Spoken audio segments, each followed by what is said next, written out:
anybody want another minute to work on this if you feel like you're actually getting somewhere and you want another minute?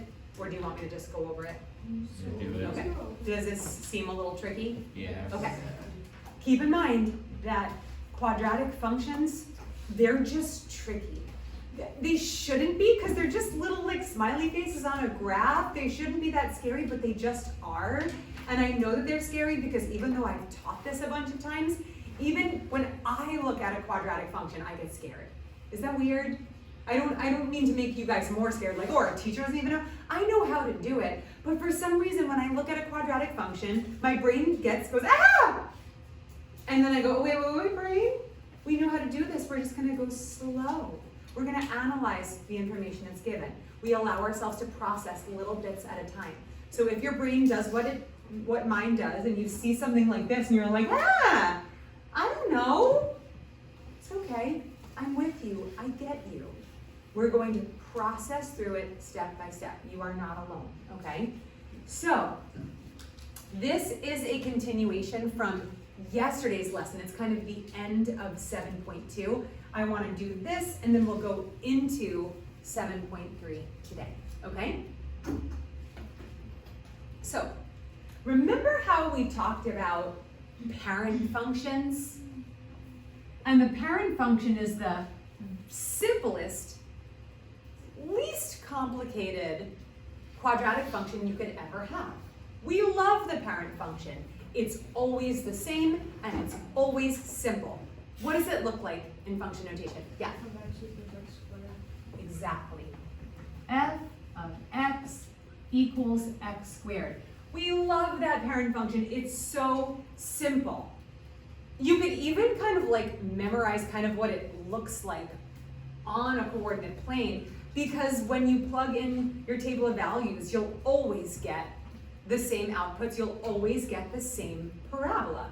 Remember that when we did our table of values with the parent function, and we put in like our -2, -1, 0, 1, and 2, what did we get as our outputs? I'm just going to keep it super simple. 4, 1, 0, 1, 4. Good, thank you. 4, 1, 0, 1, 4.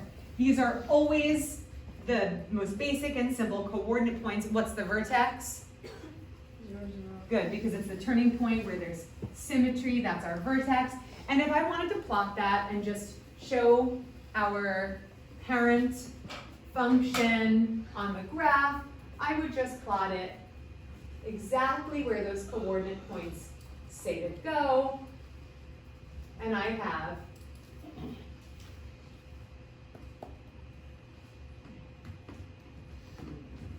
my happy parent function, okay? It always is there, it never moves, it always looks the same, it's always happy.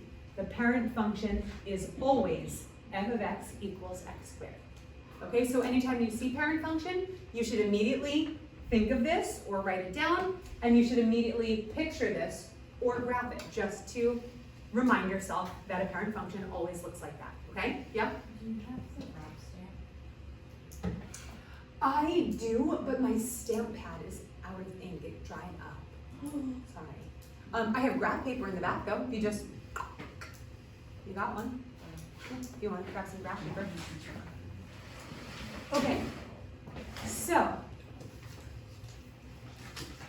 now that we know our parent function, when parents have the little babies, sometimes those little babies can look quite different. They might look a little bit like mommy and daddy, but they're going to have their own look. One of the little babies might have curly hair. One of the little babies might have blue eyes, and one of the little babies might have brown eyes and straight hair. They can look like lots of different things, right? Look at this little baby. That little baby is so unique. This little baby is quite complicated looking, right? Very different from mommy and daddy, don't you think? This little baby is in what we call vertex form. Very good. This is vertex form.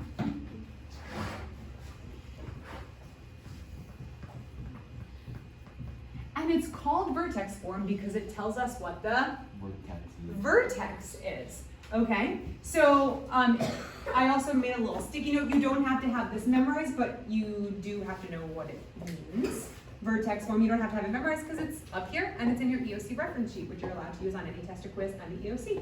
So if we know our vertex form, and I'm just going to write it directly above this function, f of x equals a times x minus h squared plus k. I wrote it directly above so we could kind of just see the correlation between each part of the vertex form and what it would match up with in this function. Are you guys seeing what matches up with what part? Good. Yeah. Well, that's like x plus something. It could be X minus Y. It could be x plus something. I actually do talk about that when I get to the end of my little explanation here. We will touch on that. You will sometimes have a graph or a function that will have a x plus something. We actually worked with that yesterday when we That were means talking. it's like the other direction. Exactly, yes. Okay, so if we have our vertex form, and we know that means it gives us the vertex, that means I can get the coordinate points, or the coordinate pair, that is my vertex. How do we name the vertex? Don't worry about the numbers. How do we name the vertex? Yeah. Heck and keep. Heck and keep. Okay, so H and K, right? You're right. Heck and keep. We'll go over that in a second.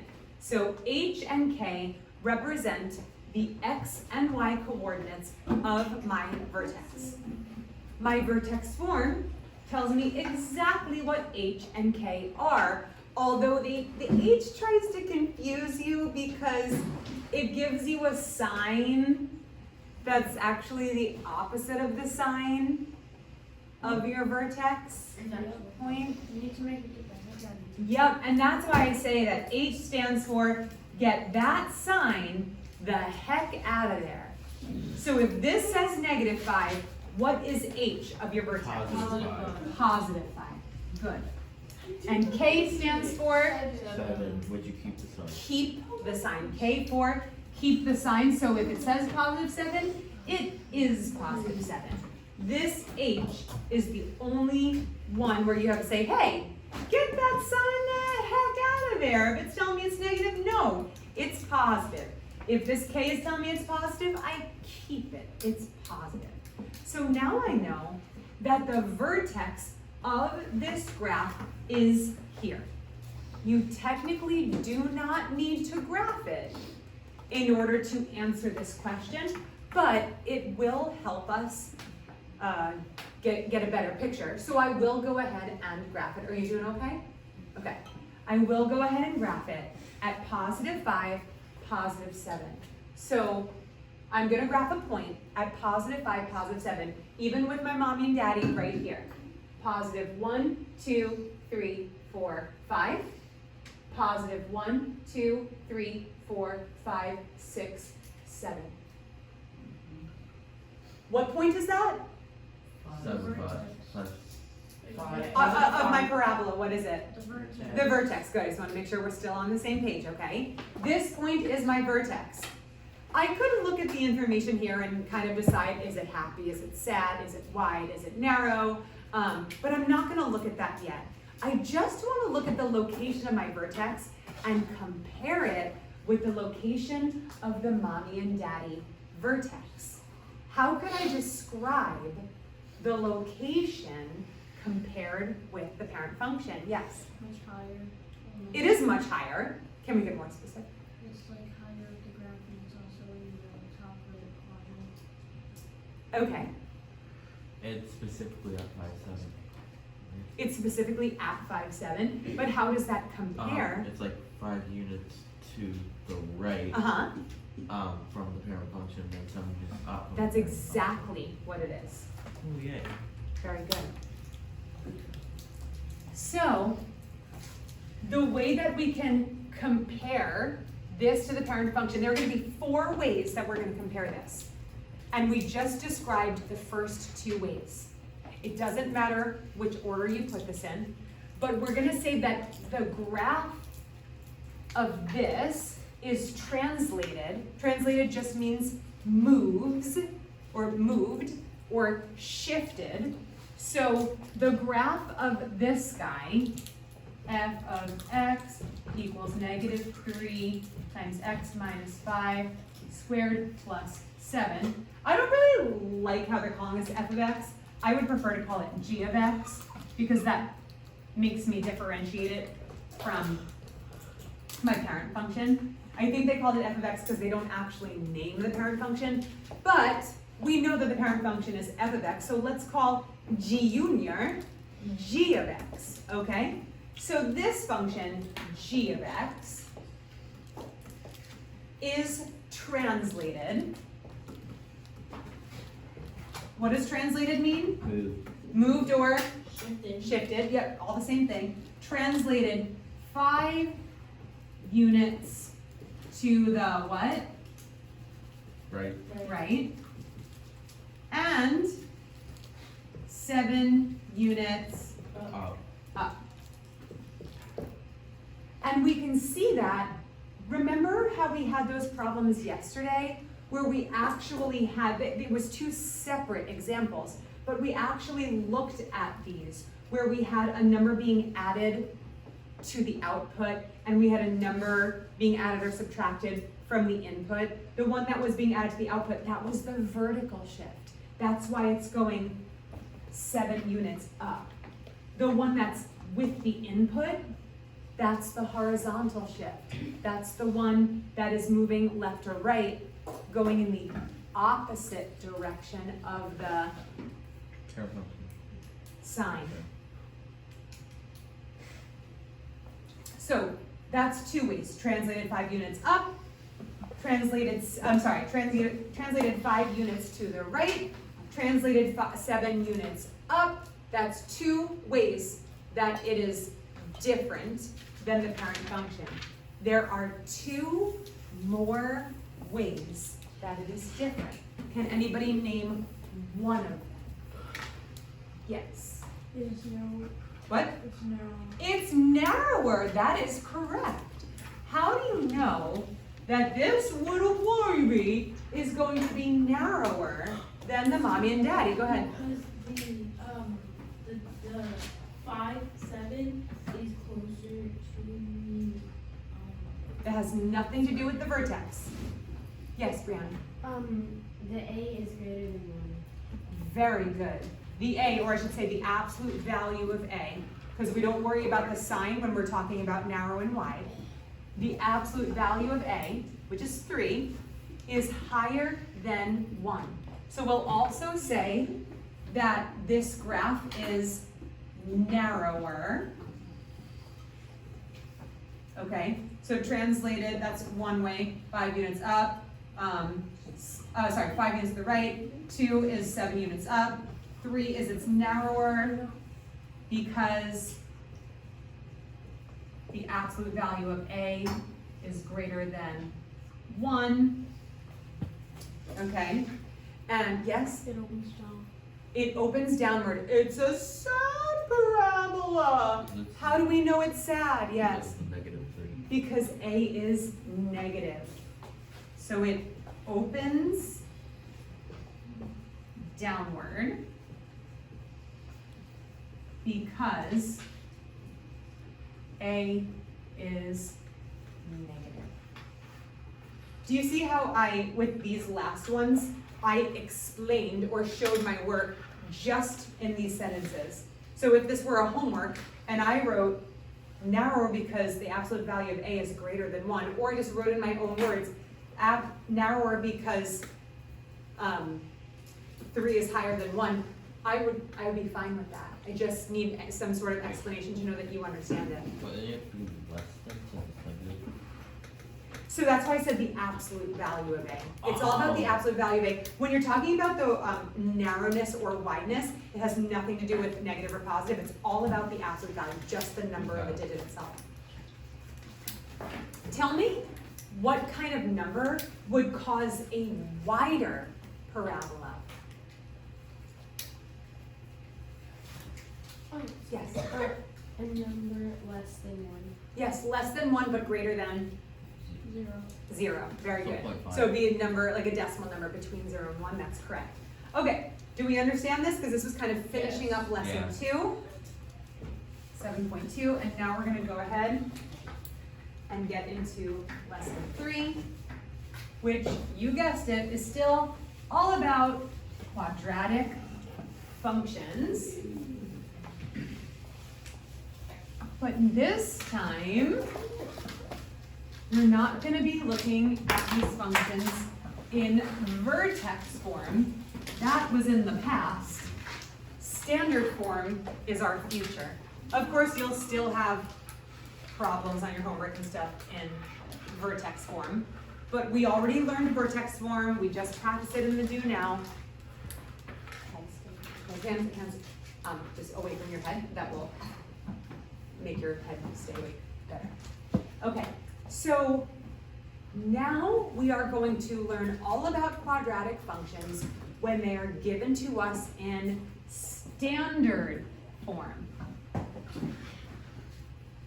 This is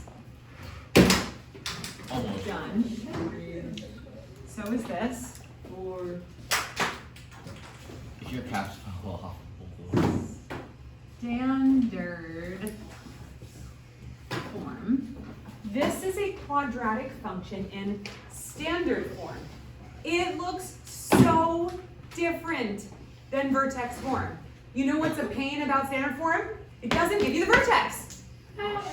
Well, it does, but you have to search for it. I'm going to teach you how to find the vertex using standard form, but it doesn't just give it to you.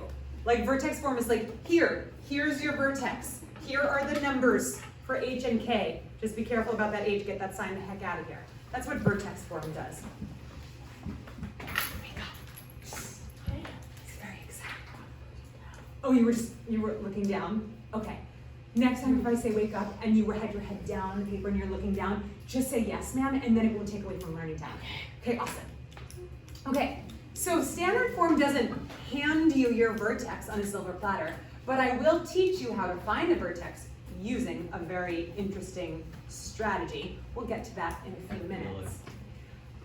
The cool thing about standard form that vertex form doesn't give you is it actually does hand you one of the points on the parabola. It's not the vertex, but it does. Could you look up here? Thank you. It does hand you one of your points. Do you know what it is? Is it C? It does. It gives you C, which is your Y.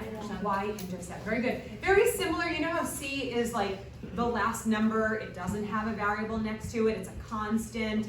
Just like our y equals mx plus b, that when we have our linear functions, and we have that, I don't know, y equals negative 2x plus 9, negative 5x minus 4. That last constant value is your y-intercept of the linear function. Same thing here. It's the last or the third term, and it gives you the y-intercept. So something that's really important that we're learning is in standard form. In standard form, C is the y-intercept.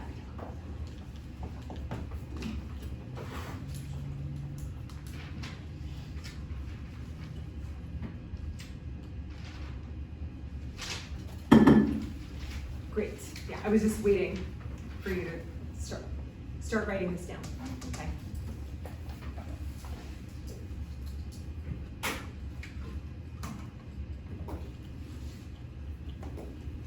Now, the other good news is it doesn't try to trick you with the sign. If C is positive, your y-intercept is positive. If C is negative, your y-intercept is negative. It's only that H, forget that, sign the heck out of here. C is going to give you the sign of your y-intercept and hand it to you like a little gift, okay? C for keep. Okay. Spell it wrong. Yeah.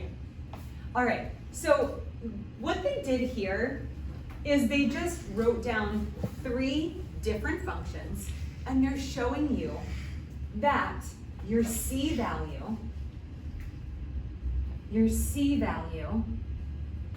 and your C value, no matter what the function is, when it's graphed, is going to correlate exactly with where that graph intercepts the y-axis, right? Where this graph intercepts the y-axis and where this graph intercepts the y-axis. Now, how did they graph the rest of the parabola? We'll get to that in a second. All we know for now is we can graph one point with standard form. One whole point? One whole point. That's it for now. And that is the easiest point you'll ever be able to graph in standard form. Graphing the rest is just a little bit more interesting, okay? Uh-oh. So let's take a look and see what else we can graph from standard form. Whoops, gonna skip that. Okay.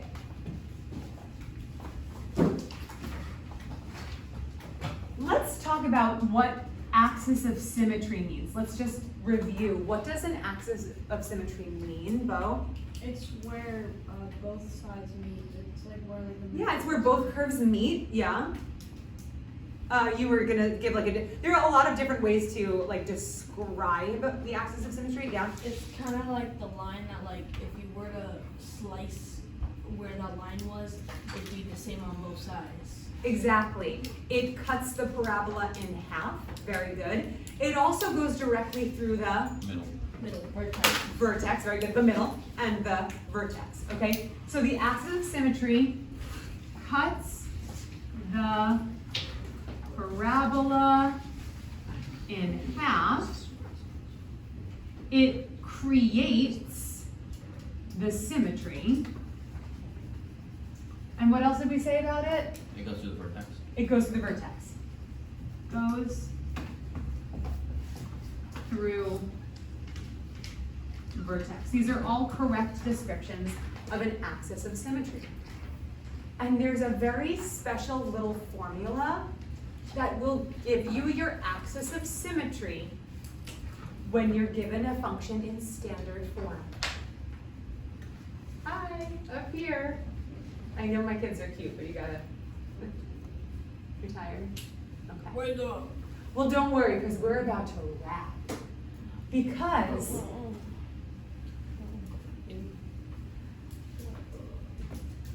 axis of symmetry is 2 times A under negative B. And it's about to get grimy, okay? Oh, no. Axis of symmetry, 2 times A under negative B. I'm gonna write that out. Oh, bars. 2 times A under negative B. And I know you guys are in 8th grade, so you're like too cool to rap. What's fun about being so old is that you don't have to worry about looking like an idiot. So if you guys are too cool to rap, you don't have to. But if you are confident in your coolness and you don't need to prove to anybody else how cool you are, you can rap along with me. And maybe we can hit the gritty while we do it. Yes. Okay?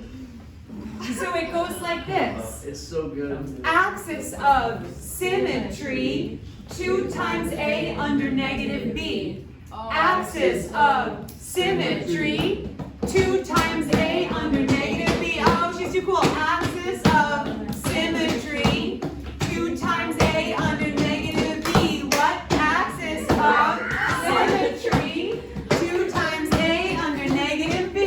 It's like Oh, I love the beat. it's like when you gotta set your fingers like this. What's with this? I didn't think that this was part of it. Yeah, no, it's Axis of So symmetry, 2 times A under negative B. Yeah, axis of symmetry, 2 times A under negative B. What?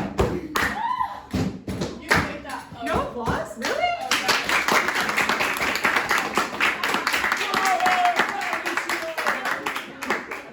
Standing ovation.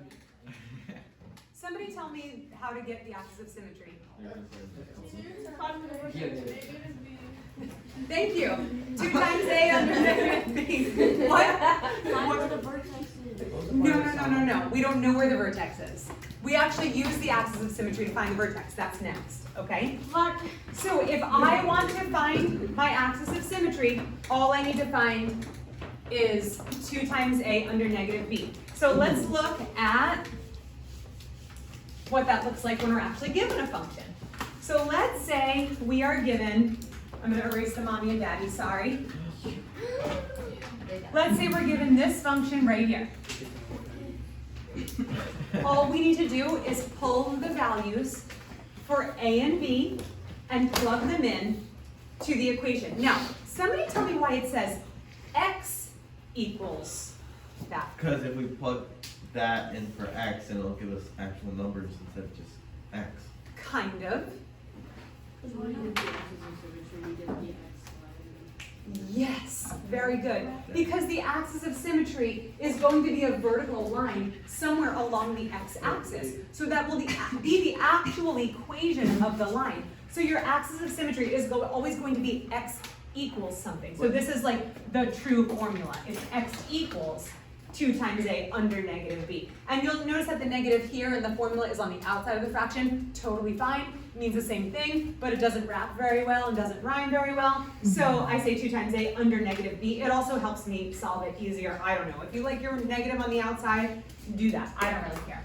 But, so all we have to do is plug in. So if I have x equals 2 times A under negative B, I just fill in my values. I have negative B, and then 2 times A.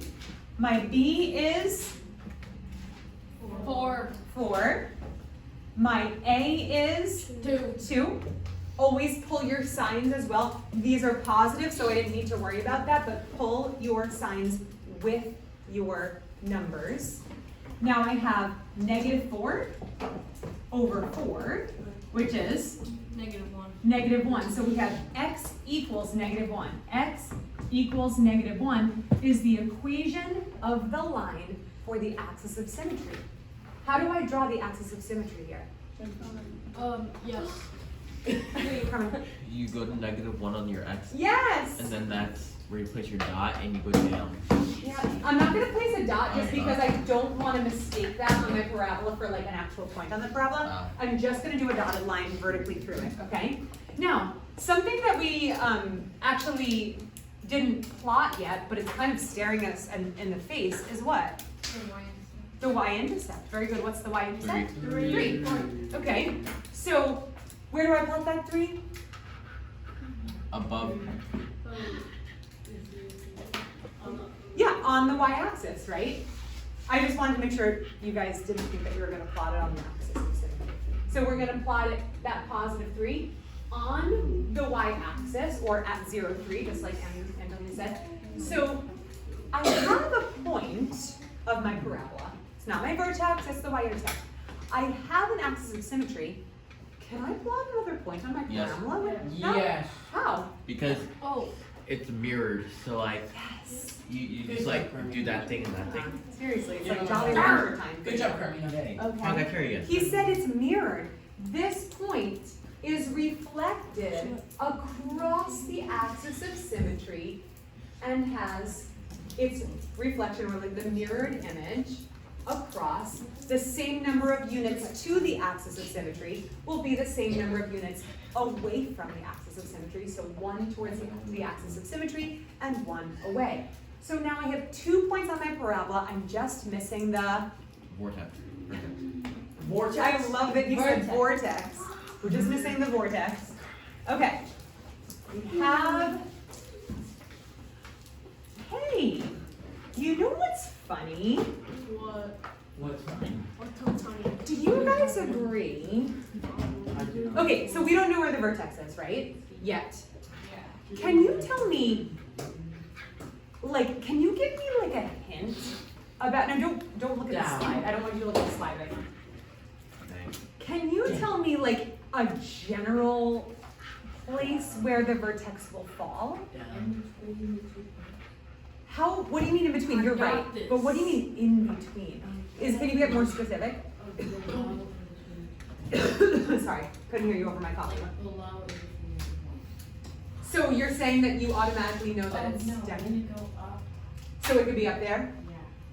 or could it be anywhere? There's, Yeah, on the axis. very good. So something that we do know, even though we haven't solved for the vertex yet, we do know that since the axis of symmetry cuts the parabola in half, and the vertex is in the middle of the parabola, we know that the vertex is going to be somewhere on this axis of symmetry. It could be down here, it could be over here, it could be up here, or all the way up to the sky. We just know that it's going to fall somewhere on x equals -1. If the vertex is a point, what part of that point do we already know? X1. The x coordinate. The x coordinate is going to be -1.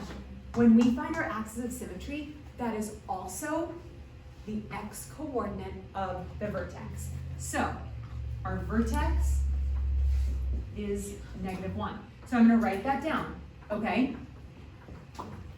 The axis of symmetry is also the x coordinate of the vertex. And now that I know that, I'll write it over here. If my vertex equals -1 y, we don't know what the y is yet, can't I use my function and give the input -1 That's what I was trying to find the output, my y value? So, to find the vertex,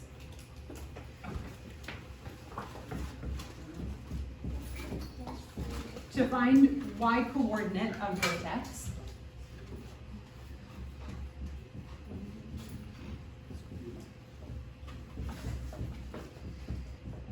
simply plug in x value and get your y value. Does that make sense, the way that I wrote that? Yeah. So they did it right here. So we're substituting our x value, our -1, into, what's up, Grayson? You're gonna miss a really important thing if you use the restroom now, but that's up to you, okay? We're gonna plug in the -1, our x value, into, see how they put it in, instead of f of x, they put in f of -1? All that means, is that my computer doing that? Yeah. So weird. Yes. Okay. All that means is that we are saying we are finding the output when we put in -1 for our x. That's all that means. So they're saying, hey, I'm gonna take my x and I'm gonna replace it with a -1. I'm gonna put in a -1, and then I'm gonna put it in to every place where there's an x. Then I'm gonna solve. Now this is a big spot where you guys might mess up. Just being real. Oh, What mistake might somebody Um, make in solving this? Carmine? So they would try to either put the 2 in first, or they would just think it could be -1.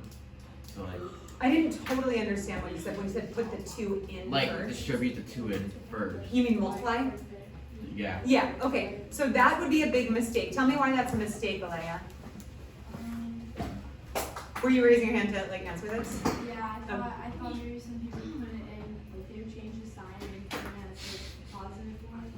I don't know. No. Look, after we already put in the -1, what could be the mistake? Carmine said if they multiply the 2 times the -1 first, that would be a big mistake. Angelina, tell me why. Why would that be a big mistake? Because you're Yes, because exponents come first in order of operations. Order of operations, we don't need our calculators, so we don't touch them when we don't need them, okay?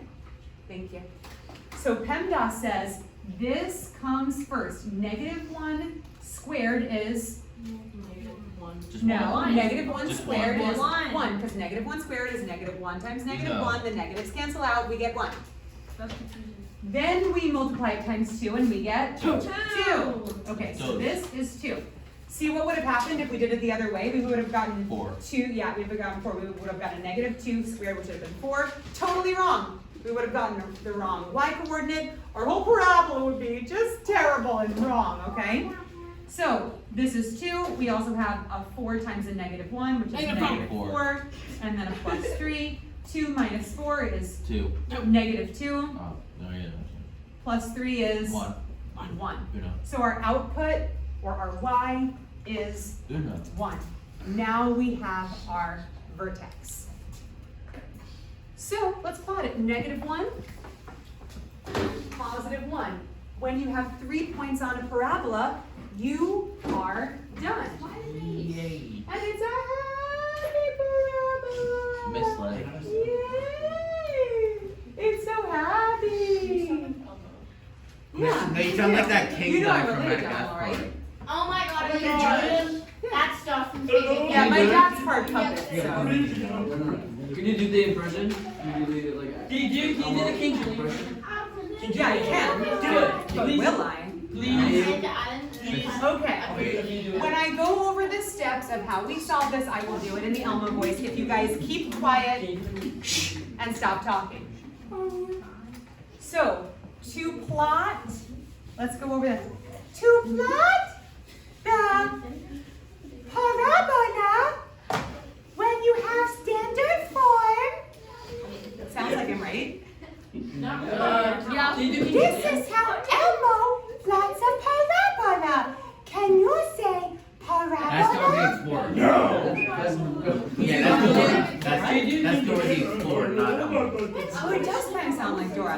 This is an Elmo and Dora had a baby. And it also was teaches named kids new words. Norma. Okay. See, what happened was, we took something that could be silly and fun, and we ruined it and took away from learning time. So you guys might not get all your steps today, okay? Step 1. It does sound like Dora. I never realized that. Okay.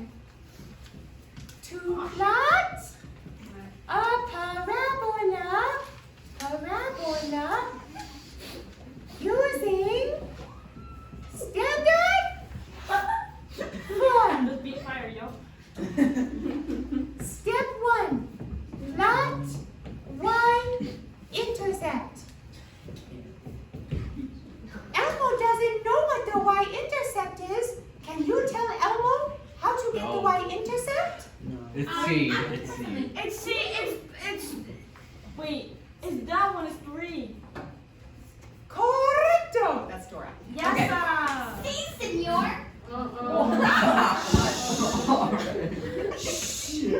Next, find the axis of symmetry.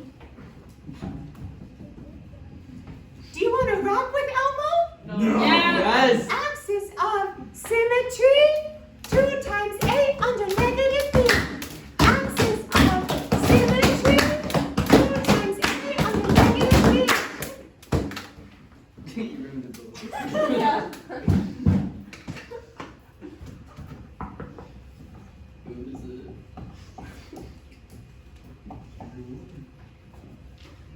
Plot the y-intercept. Elmo says no cell phones at school.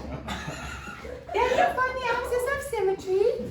Then you find the vertex. Using axis of symmetry That is like scarily. as your x value,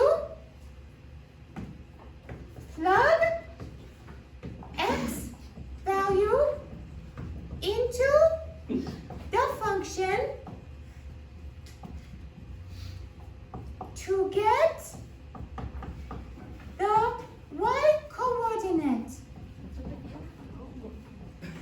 And those are the steps to plot a parabola.